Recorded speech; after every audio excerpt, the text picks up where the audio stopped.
Hello everyone, आज हम करेंगे नैरेटिव टेक्निक। अरुण जोशी उनके द्वारा लिखी गई शॉर्ट स्टोरी है जिसका नाम है ओनली विलेजर फ्रॉम द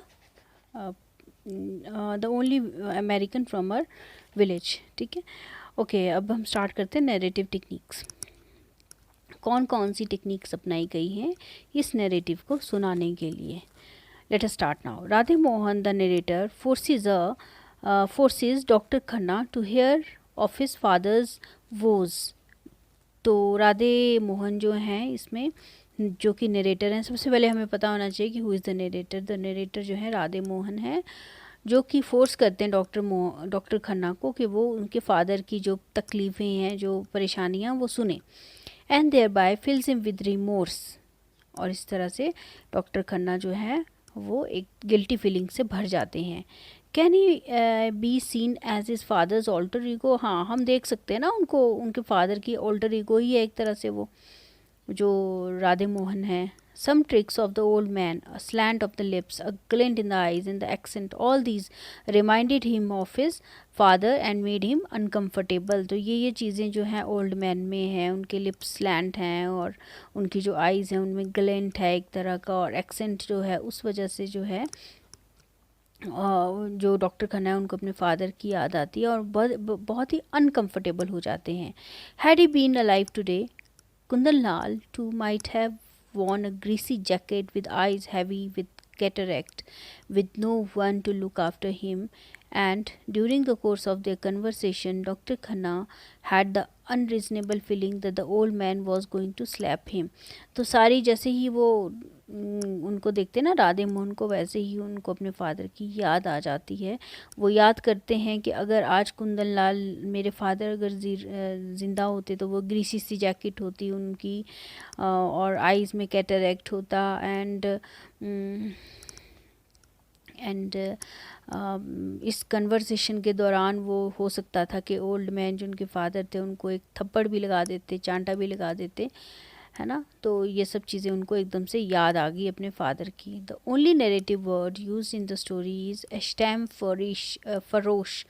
तो एक जो वर्ड है ना वो बार बार यूज़ किया गया है, उसका नाम है एस्टैम फरोश, and is used 16 times to reinforce the native sensibility and sensibility of both Radhe Mohan and Kundan Lal. इस वर्ड को बार बार यूज़ किया गया है।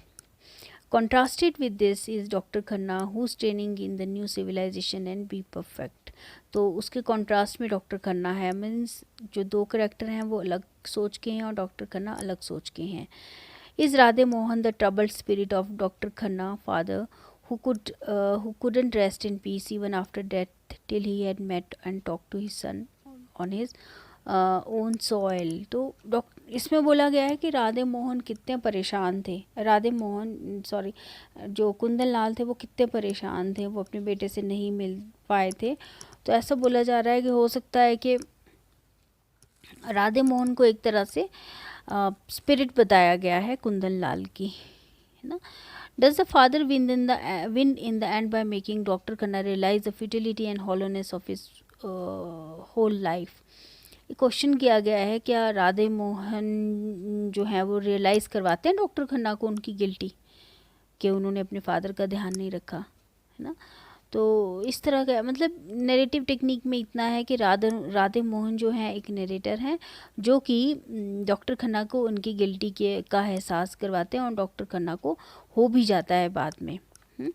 और इसमें एक और है सबसे एंड में कि this story is open ended, है ना। इसमें ओपन एंडेड का मतलब है कि कोई कंक्लूज़न इस स्टोरी में नहीं दिया गया है।